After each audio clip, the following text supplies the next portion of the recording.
Praise the Lord. प्रभूच्या नावाला धन्यवाद देतो प्रियांनो. आता जे काही मी तुम्हाला सांगितलं प्रियांनो, ते अगदी खरं सांगितलं आहे. ते माझ्या मनाचं सांगितलं नाही किंवा काय म्हणतात त्याला कुठल्या आडीने किंवा कोणत्या इराद्याने नाही, देवाच्या आत्म्याने सुचवलं म्हणून सांगितलं. लक्षात ठेवा, कोणताही व्यक्ती असो जीवनामध्ये, कोणताही व्यक्ती, सेवक असू द्या, विश्वासणारा असू द्या किंवा अन्य असू द्या, त्याला कधी आपली इज्जत घालवणं मान्य नाही होणार बरं का. तो आपल्या इज्जतीला, आपल्या प्रौढीला, आपल्या आदर्शाला नेहमी टिकवण्याचा प्रयत्न करेल. पण जेव्हा देव म्हणतो ना सांग, तेव्हा सांगावंच लागतं. तिथं विचार नाही करावा लागत, ऐकणारे काय म्हणतेन, ऐकणारे काय विचार करतेन. जे तुम्हाला काल भेटायला पाहिजे होतं ते आज भेटत आहे. प्रियांनो, कधी कधी देवाच्या सेवकाकडून पण मिस्टेक होतात, हे मला तुम्हाला सांगायचे. काही सेवक असतात सांगतात, काही सेवक सांगत नाही. म्हणून एक वचन बघूया आपण, नीतिसूत्रे. याच वचनावर आपण 10 मिनिटं बोलणार आहोत. 28वा अध्याय 13वं वचन. स्तोत्रसंहितेच्या नंतर नीतिसूत्रे 28वा अध्याय 13वं वचन.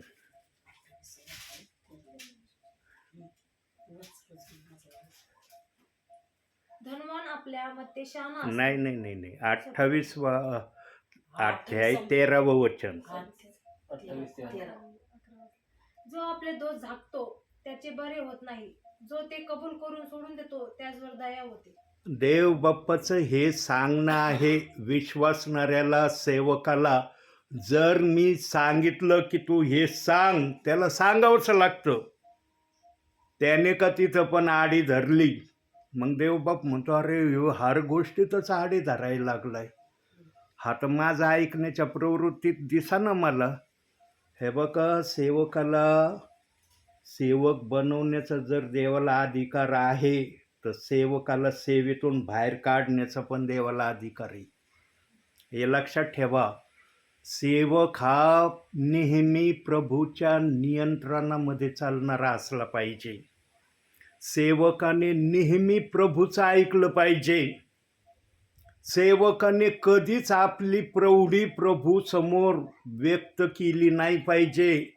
योनाला एक काम सांगितलं होतं, पण योना पण त्या कामाविषयी विचार करत राहिला.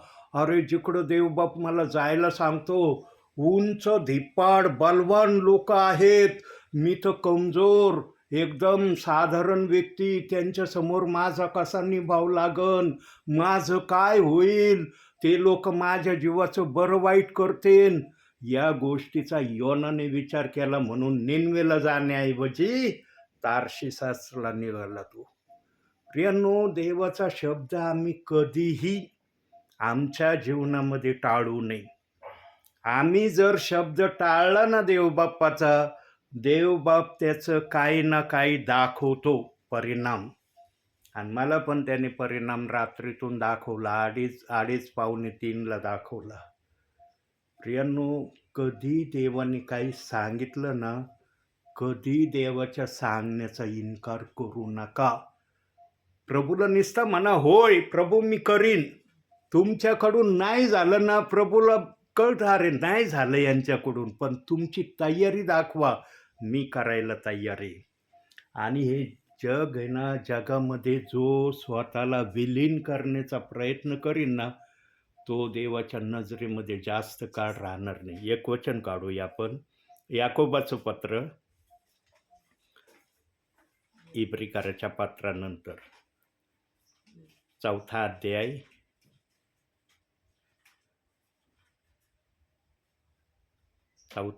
4थंच वचन. याकोबाचं पत्र 4 अध्याय 4 वचन. अविश्वासू लोकांनो, जगाची मैत्री ही देवाबरोबर वैर आहे, हे तुम्हाला ठाऊक नाही काय? जो कोणी जगाचा मित्र होऊन पाहतो तो देवाचा वैरी ठरला आहे. कधीही जीवनामध्ये देवाचा वैरी होण्याच्या प्रयत्नामध्ये स्वतःला नेऊ नका. देवबाप माफ करतो. सेवक असो, विश्वासणारा असो, त्याला माफ करतो तो. पण तो म्हणतो, ही चूक जी तू आज केली, ही चूक परत करू नको.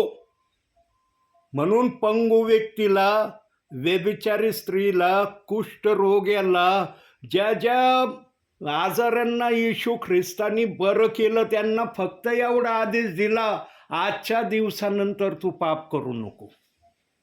देवबाप या वाक्याशिवाय आजारी बरा करणाऱ्या व्यक्तीशी काहीच बोलला नाही. आणि येशू ख्रिस्तानी ज्यांना पण बरं केलं त्याला आपल्याबरोबर येशू ख्रिस्तानी राहायची मान्यता, परवानगी नाही दिली.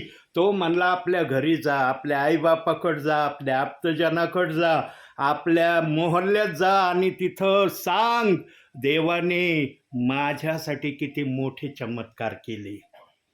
येशू ख्रिस्त एवढंच बोलायचं ज्याला बरं करायचं. पण आजारी बरं होणारा व्यक्ती नेहमी म्हणायचा, 2000 भूता असलेला सुद्धा येशू ख्रिस्ताला म्हणला, येशू ख्रिस्ता मला तुझ्याबरोबर यायचंय. येशू ख्रिस्त म्हणला, माझ्याबरोबर येऊ नको, जा आपल्या घरी. आपल्या घरच्यांना दाखव की देवाने तुझ्यावर किती दया केली, तुझ्यावर कृपा केली आणि तू कसा बरा झाला. 2000 ज्याच्यामध्ये भूता असतील त्या आईबापांनी आपल्या मुलाला घरात ठेवलं का? जंगलामध्ये आणि पहाडामध्ये राहत होता तो. आईबापांनी देखील त्या मुलाला आपल्या जवळ ठेवलं नाही. कारण ज्याला सुधच राहिलेली नाही, ज्याला माहीतच नाही मी माणूस आहे का हैवान आहे, त्याला जन्म देत्या आईबापांनी देखील आपल्या घरात ठेवलं नसन, काढून दिलं असेल. कबरेमध्ये, जंगलामध्ये, पहाडामध्ये तो राहायचा आणि दगडाने आपला अंग ठेसून घ्यायचा. त्याला साखळदंडाने बांधलं तर जसा एखादा धागा आपण सहज तोडितो तसे साखळदंड तो तोडायचा. लोक त्याच्या समोर जायला किंवा त्या रोडला जायला भीत असतील, नको त्या रोडनी, कारण तो दुष्ट आत्मेला लागलेला माणूस आपल्याला त्रास देईल. पण जेव्हा येशू ख्रिस्त त्या वाटेने येतो तेव्हा ते 2000 भूतं येशू ख्रिस्ताला म्हणतात, अरे देवाच्या पुत्रा, तुझा आमचा काय संबंध, तू आम्हाला छळायला आलास का? आम्हाला या व्यक्तीमध्ये राहणं फार आवडतंय, पण आता तू आलास, आम्हाला या व्यक्तीतून निघून जावं लागणार हे आम्हाला कळलंय, आम्हाला छळू नको, तर आम्हाला त्या डुकरांमध्ये जाण्याची आज्ञा कर. आणि येशू ख्रिस्तानी पण जेव्हा पाहिलं की हे जरा नम्रतेची भाषा बोलतेत, तेव्हा येशू म्हणला, जा त्या डुकरांमध्ये. प्रियांनो, कधीही जीवनामध्ये चूक करण्याचा प्रयत्न करू नका आणि चूक केली तर परत ती चूक करण्याचं धाडस करू नका. हे तुम्हाला सांगायचंय. कारण आपण आदाम चुकला ना, तिथून आपण चुकणारे झालो. देवाला माहिती आहे सगळे चुकणारे आहेत, पण चुकणाऱ्याने सुधरावं ही देवाची इच्छा आहे. आणि जेव्हा सेवक एवढा आत्म्याने भरलेला, आत्म्याच्या प्रेरणेने सेवा करणारा, तो जर जाणून बुजून देवाचा आदेश मानित नाही ना, मग देवबाप म्हणतो याला काय ना काय फाटका दिला पाहिजे, म्हणजे याच्या ध्यानात राहीन की अरे ऐकलं नाही त्याचं काय, मला शिक्षा झाली. म्हणून देवबाप्पाने मला सुद्धा सोडलं नाही. 465 माझे यूट्यूबला संदेश आहेत, पण मला देखील प्रभू नाही म्हणला तुला सोडतो म्हणून. प्रियांनो, कधी देवाचं ऐकणं अमान्य करू नका. देव जे सांगन ते करा. कधी म्हणू नका, अरे हे कसं काय होईल माझ्याच्याने, हे करण्याच्या लायकीचा मी नाही, हे माझ्याच्याने होणं शक्य नाही. यार, तुम्ही देवाच्या देवाने तुम्हाला दाखवलं ना, तुम्ही प्रयत्न करा. यश देणं देवाच्या हातामध्ये. म्हणून आणखी एक वचन बघूया आपण. नीतिसूत्रे 4था अध्याय 23वे वचन. नीतिसूत्रे 4था अध्याय 23वे वचन. 4था अध्याय 23. रक्षणीय वस्तूपेक्षा आपल्या अंतःकरणाचे विशेष रक्षण कर, कारण त्यात जीवनाचा उगम आहे. सर्व रक्षणीय वस्तूपेक्षा आपल्या अंतःकरणाचं संरक्षण कर, कारण त्याच्या जीवनाचा उगम आहे. प्रियांनो, ज्या हृदयामध्ये येशू ख्रिस्त राहतो ना, त्या हृदयाला येशू ख्रिस्त आपल्या पवित्र सामर्थ्याने पवित्र करतो पहिलं. आणि मग त्या हृदयात, ज्या हृदयात मंदिरात आपण म्हणतो ना, आणखी एक वचन बघू, 1 कोरिन्थिकर 3 अध्याय 16-17. आता हृदयाचं आलं म्हणून. रोमकाराच्या पत्रानंतर, प्रेषितांची कृत्याच्या नंतर रोम, मग कोणतं पुस्तक आलं मला सांगा फक्त. हां, 1 कोरिन्थिकर 3 अध्याय 16-17. तुम्ही देवाचे मंदिर आहात आणि तुम्हामध्ये देवाचा आत्मा वास करतो, हे तुम्हाला ठाऊक नाही काय? जर कोणी देवाच्या मंदिराचा नाश करतो तर देव त्यांचा नाश करेल, कारण देवाचे मंदिर पवित्र आहे, तेच तुम्ही आहात. जर कोणी देवाच्या मंदिराचा नाश करीतो तर देव त्याचा नाश करील. आता मंदिराचा नाश कधी होतो माहिती आहे का? आम्हाला माहिती असलं पाहिजे मंदिराचा नाश कधी व्हायला लागतो, किंवा मंदिर नाश देवबाप कधी करायला लागतो. जे प्रियजन, मी नेहमी सांगतो प्रियांनो, आत्मेच्या प्रेरणेने, आजही आत्मा मला म्हणतो सांग, हे बघा, स्वर्गात जाणं अवघड नाही, पण स्वर्गात जाणं कठीण पण आहे. जो देवाचं ऐकतो ना, त्याच्यासाठी स्वर्गात जाणं अगदी सोपं आहे, काय त्याला अडचण होणार नाही स्वर्गात जायला. पण जो देवाचं ऐकणार नाही ना, त्याला फार अडचणी निर्माण होतील. आमच्यामध्ये व्यसन कधी आले नाही पाहिजे. देव बाप्पाला व्यसनाची फार चीड आहे. व्यसन करणाऱ्यांनी समजून घ्यायचं, त्यांच्यासाठी स्वर्गाचा दरवाजा बंद केलेला आहे देव बाप्पानी. ते किती म्हणत असले ना, मी शास्त्र वाचतो, प्रार्थना करतो, दान देतो, देवाच्या आज्ञा पाळतो, देवाच्या इच्छेप्रमाणे करण्यामध्येच मी आनंद ठेवतो, पण तू व्यसनामध्ये आहे. मिसरीपासून व्यसन सुरू होतं, लक्षात ठेवा बहिणींनो. आणि मी पाहिलंय बहिणींना व्यसनाचं लपून का होईना लावण्याची आवड आहे.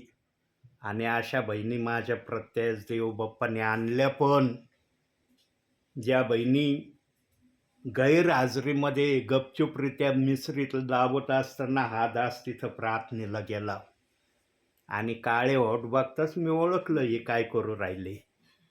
अशा बहिणी ह्या झाल्या, मनामध्ये नाराज, कन्फ्यूज झाल्या. आणि ज्या कन्फ्यूज झाल्या ना बहिणी, त्यांनीच मिसरी सोडून दिली. अरे, दासांनी पाहिलं आम्हाला मिसरी लावताना, आता ही मिसरी नको आम्हाला. आणि ज्या बहिणींनी मिसरी सोडली ना प्रियांनो, त्या बहिणींनी आत्तापर्यंत मिसरीला हात लावला नाही. त्यामध्ये निप्ती फाट्याच्या एक बहीण आहे, शोभा कदम म्हणून. त्या बहिणीची 30 वर्षाची मिसरी देवबाप्पाने एका सेकंदात सोडली. आणि त्या बहिणीचे साक्ष यूट्यूबला आहे. यूट्यूबला साक्ष ठेवली त्या बहिणीची मी.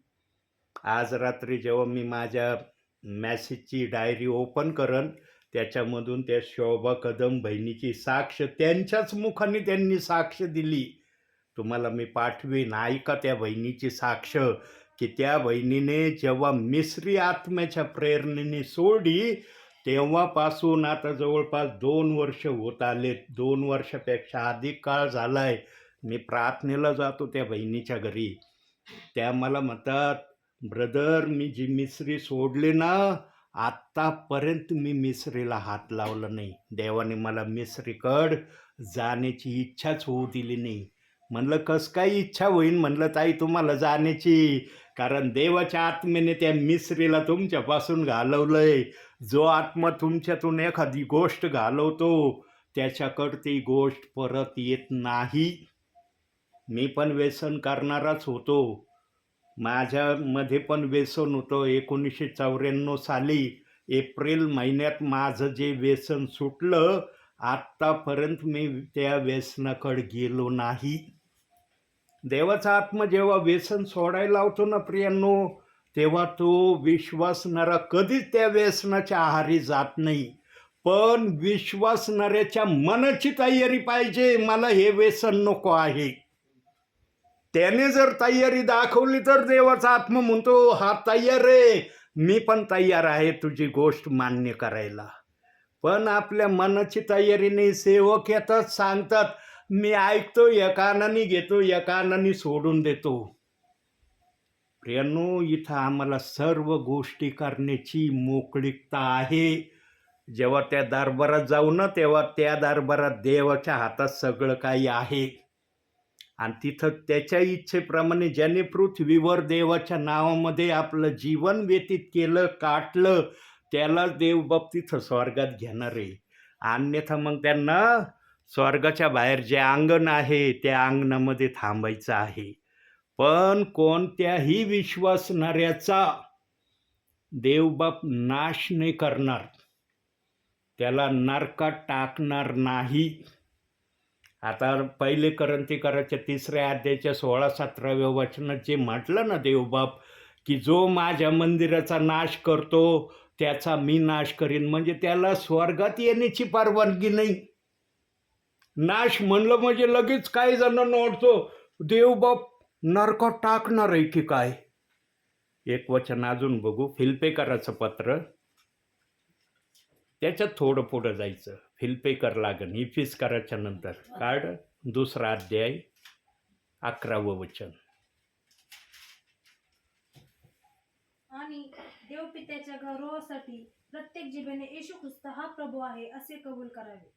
ज्या जिभेने येशू ख्रिस्त हा प्रभू आहे असं कबूल केलंय ना, त्या जिभेला नरकात न टाकण्याचा निश्चय देव बाप्पाने घेतलेला आहे.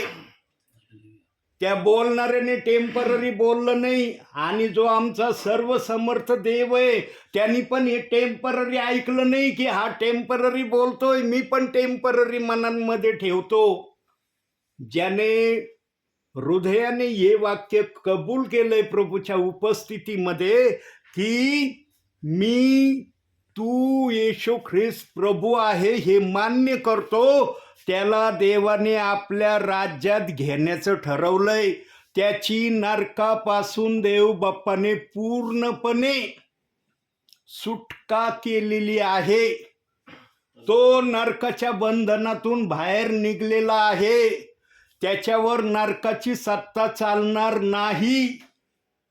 प्रियांनो, इतकं सोपं समजतं का आपल्या मुखाने येशू प्रभू आहे हे कबूल करणं? आत्मा असल्याशिवाय कुणीच म्हणू शकत नाही असं. काढले ना करंथीकराच्या पत्रात या 12वा अध्याय 3रं वचन बघा. याचंच भाऊ दाखवतो. 12वा अध्याय 3रं वचन. म्हणून मी तुम्हास कळवितो की देवाच्या आत्म्याच्या योगे बोलणारा कोणी माणूस येशू शापभ्रष्ट आहे असे म्हणत नाही, आणि पवित्र आत्म्याच्या योगे बोलल्या वाचून कोणाला येशू हा प्रभू आहे असे म्हणता येत नाही. जो कोणी येशू प्रभू आहे हे जे म्हणतो ना, पवित्र आत्म्याने त्यांना प्रेरणा दिल्याशिवाय म्हणू शकत नाही. सांगा, ज्यांनी येशूला प्रभू म्हटलंय तो म्हणन का येशू शापभ्रष्ट आहे? म्हणता येईल त्यांना येशू शापभ्रष्ट आहे? म्हणून प्रियांनो, तुमच्या जिभेने स्वर्गात जाण्याची मान्यता जर स्वीकारली ना, त्याला त्या मान्यतेमध्ये ठेवणं गरजेचं आहे. त्याप्रमाणे वागणं, त्याप्रमाणे बोलणं, त्याप्रमाणे चालणं आणि त्याप्रमाणे करणं ही प्रक्रिया देवबाप ख्रिस्ती जीवनामध्ये तुमच्याकडून पाहण्याची इच्छा करतो. पण आमच्याकडून होतात प्रियांनो पाप. जे पाप झालं ना, त्या पापाला कायमचं गुड बाय करायचं. परत ते पाप आपल्यामध्ये येऊ द्यायचं नाही. बघा, सेवक असून, सेवक आहे ना मी, मानता ना तुम्ही सेवक आहे, सांगितलं असतं कोणत्या सेवकाने? माझ्या जागेवर दुसरा असतं तर सांगितलं असतं का? मला असं काय विचार करतील. पण मला देव म्हणलं सांग, ये तू मिस्टेक केली ना, चूक केली ना, सांग. कारण जो आपले दोष कबूल करून सोडून देतो त्याच्यावर देव दया करणार आहे. जो आपले दोष मनामध्ये ठेवतो ना त्याच्यावर दया नाही होत. काही सेवक ना आपल्या मनामध्ये आपले दोष ठेवून चालतात. त्यांना वाटतं माझं काय होईन दोष सांगितलं तर. अरे देव काय म्हणेन याचा विचार कर. तू माणसाचा विचार करतोस पण देवाचा विचार करत नाही. जो देव म्हणतो सांग तिथं सांगितलं पाहिजे. हे आपल्या याची दोरी ना, श्वासाची दोरी फक्त प्रभूच्या हातात आहे, लक्षात ठेवा. त्यांनी ही दोरी तोडली ना आम्ही संपलो. कोणी आम्हाला वाचवू शकत नाही. कोणतं औषध वाचवू शकत नाही. कोणतं सामर्थ्य आमचा बचाव करू शकत नाही. त्या देवाने ही श्वासाची दोरी तोडली ना आमची. फिनिश. आम्ही बलवान असो का आम्ही कमजोर असो का अशक्त असो, या जगाला निरोप देणारेच आम्ही होऊ. म्हणून देवबाप असं करत नाही. कोणाची श्वासाची दोरी एकाएकी तोडीत नाही.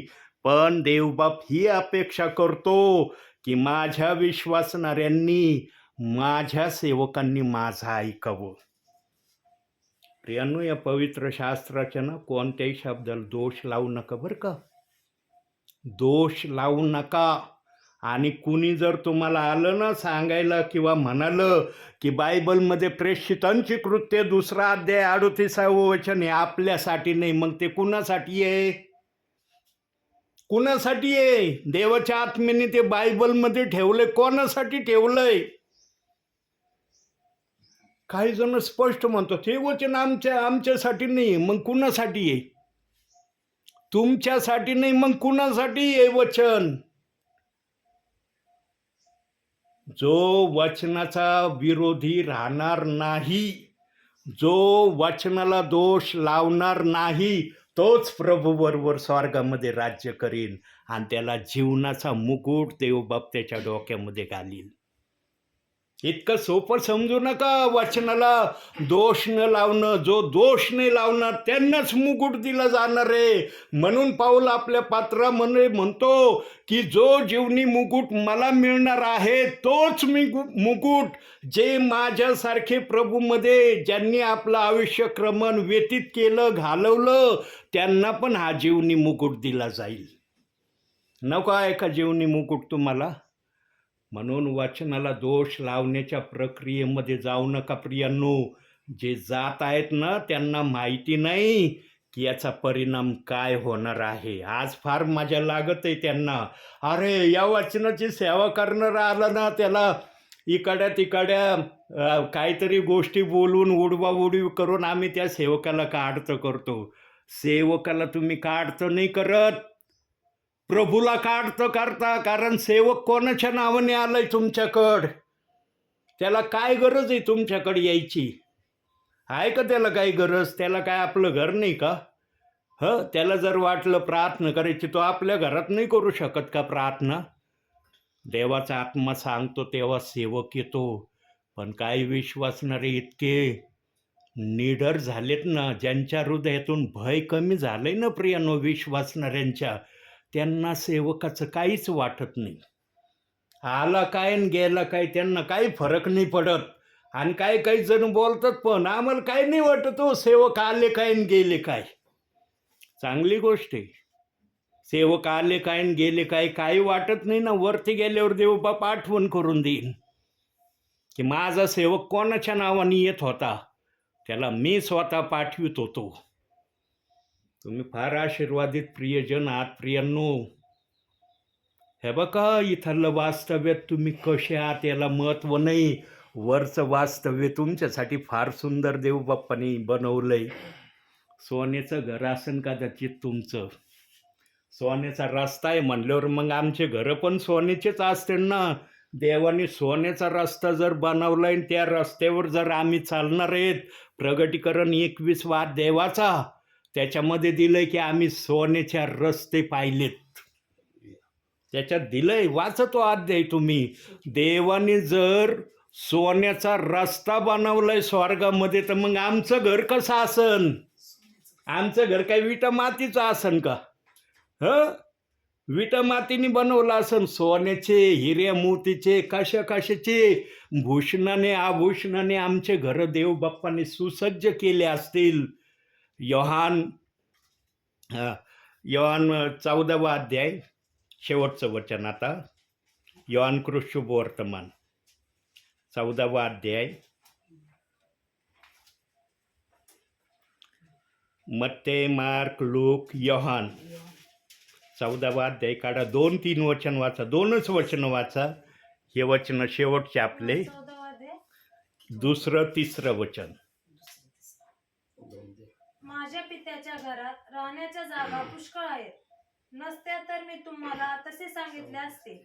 मी तुम्हासाठी जागा तयार करवा जातो.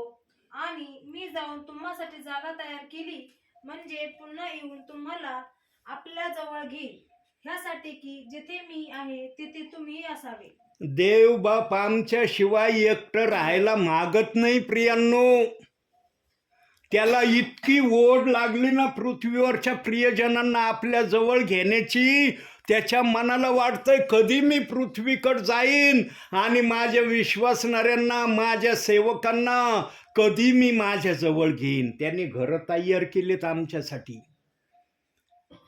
प्रत्येकाच्या नावावर हे घर लिहिलेलं आहे.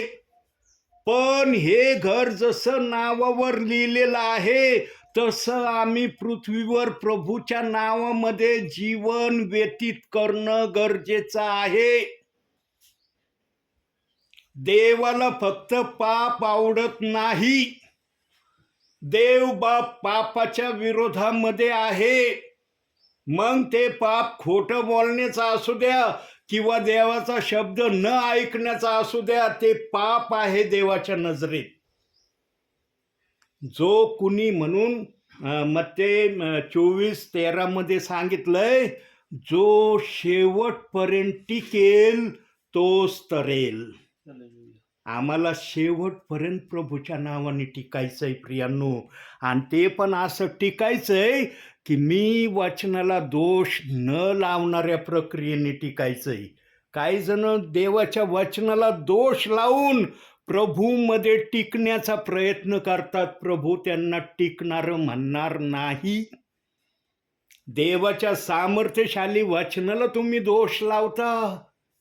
तुमची बुद्धी पवित्र आत्म्याच्या वचनाला दोष लावायला भीत नाही म्हणल्यावर तुम्ही कशा प्रकारचे आहात देवासाठी विचार करा तुम्ही. ही डोक्यातली बुद्धी पवित्र आत्म्याच्या वचनाला जर दोष लावती तर विचार करा प्रभूच्या नजरेत तुमची किंमत काय आहे.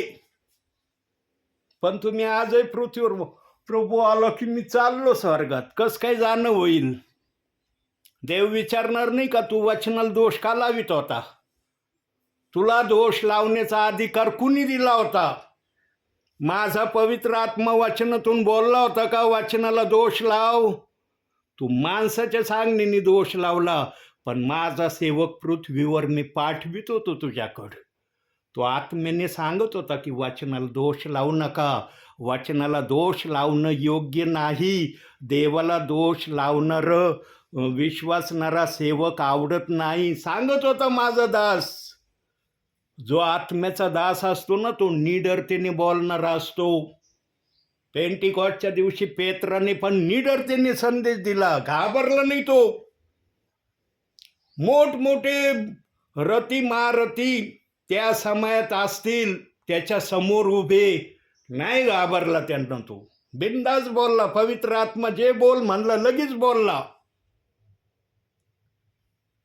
कधी स्वतःला प्रभूच्या नावामध्ये कमजोर समजू नका. पवित्र आत्मा कधीच तुम्हाला या गोष्टीची मान्यता देणार नाही की तुम्ही माझ्या नावामध्ये राहून कमजोर आहात. पण काही जणांना आपल्या परिस्थितीला पाहून म्हण, अहो माझी परिस्थिती बघा ना, मी कमजोर आहे. काय जगात आणलंय, काय जगातून घेऊन जाणार आहे तुम्ही. ज्याच्या हृदयात देव आहे ना त्याच्यासारखा धनवान कुणीच नाही. लक्षात ठेवा. तुमच्याजवळ काही नसलं ना चालेल. तुमच्या हृदयात जर तुमचा तारणारा देव आहे, त्याचा आत्मा जर आहे ना, तुमच्यासारखा धनी कुणीच नाहीये. म्हणून देवाने म्हटलेलं आहे, जो वचनात आहे तो जीवनात आहे. जो वचनात नाही ना तो जीवनात नाही. आणि तुम्ही फार धन्य आहात की जेव्हा पण हा दास या ठिकाणी आत्म्याच्या प्रेरणेने येतो, इतके जरुरी कामाला तुम्ही बाहेर निघाले होत्या ताई. बाप तुम्हाला खूप आशीर्वाद देऊ. ब्रदर तुम्हाला पण खूप आशीर्वाद देऊ. आणि जो पण प्रॉब्लेम तुमच्या शरीराला आहे, नासुरे येशू ख्रिस्त काढून टाकीन तो. ठेवणार नाही तुमच्या शरीरामध्ये. कारण जो देवाला वेळ देतो ना, देव बाप त्याला वेळ देतो. लक्षात ठेवा तुम्ही. तुम्ही म्हणता नाही राव सेवक आले म्हणून आम्ही बसलो, नसते आलं तर आम्ही निघून गेलो असतो. तुम्ही देवासाठी बसलात.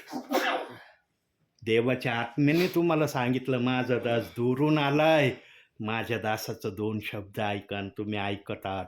म्हणून प्रियांनो, जीवनामध्ये कधीच देवबाप तुम्हाला कोणत्याच कामामध्ये अपयशी ठेवणार नाही. ज्या कामामध्ये तुम्ही हात घालताना त्याच्यामध्ये जय आणि बरकतच आणि यशच तुमच्या हाती देवबाप पाठवीन. ते जर येत नसलं तर देव स्वतः आपल्या हाताने पाठवीन तुमच्यासाठी. बघा होतं का नाही असं. फक्त वाचनाला दोष लावू नका. आणि कोणी जर वाचनाला दोष लावण्यासाठी तुम्हाला प्रोत्साहित करण्याचा प्रयत्न केला तर प्रोत्साहित होऊ नका. त्यांना उलट सांगा, बायबलच्या आत्म्याने वाचनाला दोष लावायला सांगितलेला नाही. आम्हाला दोष लावण्याविषयी का बोलत आहात तुम्ही? प्रियांनो, तुम्हाला अधिकार आहे बोलण्याचा. मग तो सेवक असो, विश्वासणारा असो, त्याला बोलण्याचा तुम्हाला अधिकार देवबाप्पाने दिलाय. पण तुम्ही त्या अधिकाराचा उपयोग करता किंवा नाही हे प्रभू स्वर्गातून पाहिजे. म्हणून देवामध्ये तुम्ही व्यवस्थित चालता, असंच चालण्याचा सतत प्रयत्न करा. म्हणून आजच्या छोट्याशा संदेशातून देवबाप तुम्हाला आणि मला भरपूर आणि भरपूर आशीर्वाद देऊ. आमेन. डोळे बंद करा.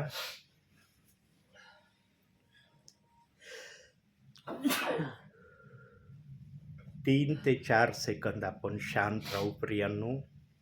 मनाला स्थिर करू, मग आपण प्रार्थना करू.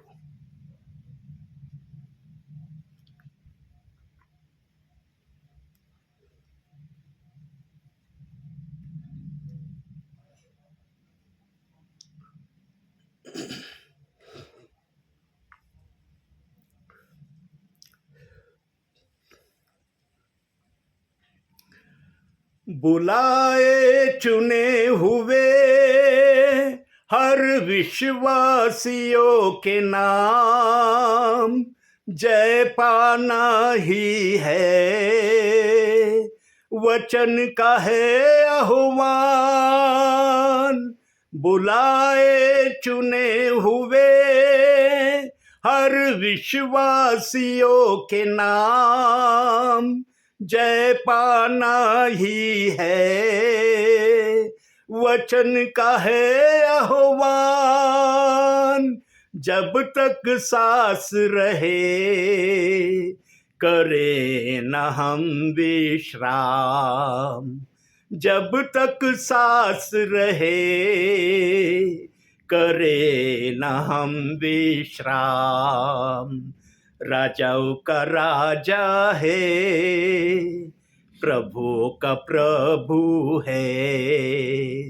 राजाओं का राजा है, प्रभुओं का प्रभु है. प्रभु यीशु मसीह, प्रभु यीशु मसीह, प्रभु यीशु मसीह, प्रभु यीशु मसीह. राजाओं का राजा है, प्रभुओं का प्रभु है. राजाओं का राजा है, प्रभुओं का प्रभु है. होय माझ्या स्वर्गीय बापा, तू राजांचा राजा, प्रभूंचा प्रभू आहे. सर्वशक्तिमान हे तुझं नाव आहे. सार्वभौम हे तुझं अस्तित्व आहे माझ्या बापा. या नावाला धन्यवाद देण्यासाठी आम्हाला तू या जगातून निवडून घेतलं माझ्या बापा. यासाठी आम्ही तुला धन्यवाद देतो. तुझ्या नावाला उंच करतो. तुझी महिमा आम्ही वर्णितो माझ्या बापा. तुला गौरव, सन्मान, स्तुती आम्ही देतो माझ्या बापा. आमच्या व्होटाचं प्रथम फळ माझ्या बापा आम्ही तुला सादर करतो. स्वर्गीच्या देवा, आज बेलवंडी या ठिकाणी स्वर्गीच्या बापा पवार कुटुंबियामध्ये तू आलेला आहे माझ्या बापा, आणि ज्या कुटुंबात तू येण्याची इच्छा धरली माझ्या बापा, त्या कुटुंबामध्ये तू आपला निरोपही त्या प्रियजनांना दिला. तुला माहित आहे माझ्या बापा, पृथ्वीवरचे कोणते परिवार माझा निरोप ऐकतील, कोणते परिवार माझ्या सांगण्याप्रमाणे करतील, जे तुला कळतं माझ्या बापा, त्याच ठिकाणी तो आपल्या सेवकाला जाण्याची प्रेरणा देतो. स्वर्गीच्या देवा, सेवक हा तुझ्या हातामध्ये रिमोट सारखा आहे. तू ज्या प्रकारे रिमोट चालवशील त्या प्रकारे सेवक तुझ्यासाठी कार्य करायला सर्वदा सिद्ध राहील. होय माझ्या बापा. प्रभू, आज या प्रियजनांनी जे पण वचन अतिशय थोडक्या वेळामध्ये ऐकलंय माझ्या बापा, त्या वचनातून या प्रियजनांना भरपुरीचे आशीर्वाद दे माझ्या बापा. आमच्या बंधूंच्या शरीराला जो पण त्रास आहे, नासुरी येशू ख्रिस्ताच्या नावाने या समयाला त्या त्रासाला मी येशूच्या नावाने हाकलून लावतो माझ्या बापा.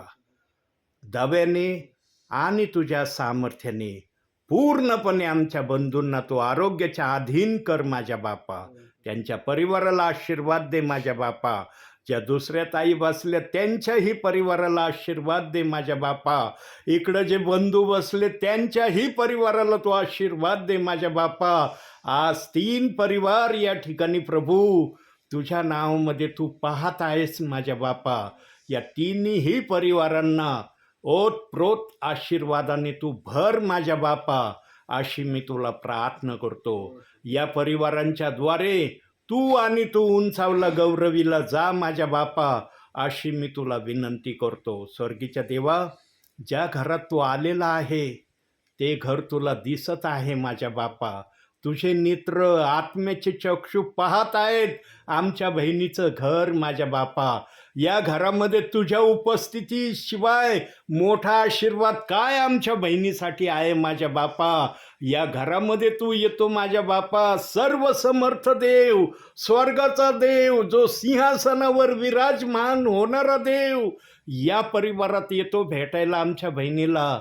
स्वर्गीच्या देवा, आमच्या बहिणीच्या मनातल्या सर्व इच्छा तू पूर्ण कर, सर्व आशा आमच्या बहिणीच्या पूर्ण कर, आणि या परिवाराला ओतप्रोत आशीर्वादाने भर. आज ज्या पण स्थितीमध्ये आमची बहीण आहे माझ्या बापा, आमच्या बहिणीची परिस्थिती बदलणारा तू देव आहे. जे जे परिवार बसलेत माझ्या बापा, त्याही परिवारांची परिस्थिती बदलणारा तू देव आहे. येणाऱ्या दिवसामध्ये या प्रियजनांना तू दाखवून दे माझ्या बापा. जे आशीर्वाद यांच्यासाठी तू ठेवलेले आहेत माझ्या बापा, ते आशीर्वाद यांना दिल्याशिवाय राहू नको, अशी मी तुला विनंती करतो. प्रभूची शांती या जागेत राहो. या घरातल्या तेला मिठापिठाला आणि सर्व वस्तूंना तो आशीर्वाद दे माझ्या बापा. या घराच्या सभोवती तुझे दूत यांच्या रक्षणासाठी सदैव तू उभे कर, अशी ही प्रार्थना करतो. आपल्या दासाला पहिली प्रार्थना घेण्यासाठी या ठिकाणी तू आणलं, यासाठी धन्यवाद. मान सन्मान गौरव सर्व माझ्या बापा मी तुला देतो. धन्य तारणारा प्रभू येशू ख्रिस्त याच्या प्रिय आणि गोड नावानं मागतो, म्हणून तो ऐक माझ्या बापा. आमेन.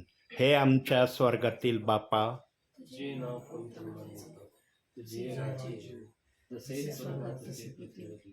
तुझ्या इच्छेप्रमाणे हो. आमची रोजची भाकर आज आम्हाला दे, जशी आमच्या बंधुत्वाचा बदल पडले आहे, तशीच तू आमची बंधुत्व नसतो, आणि आम्हास परीक्षा नकोस, तर आम्हास वाईटात सोडव. कारण की राज्य, सामर्थ्य आणि गौरव ही सर्व काळ तुझीच आहे. आमेन. प्रभु येशू रक्त की जय. प्रभु येशू रक्त की जय. प्रभु येशू रक्ताचा जय जयकार असो. आमेन. धन्य येशू नाम, धन्य येशू नाम, धन्य येशू नाम सर्व काळ. धन्य येशू नाम, धन्य येशू नाम, धन्य येशू नाम सर्व काळ. आमेन.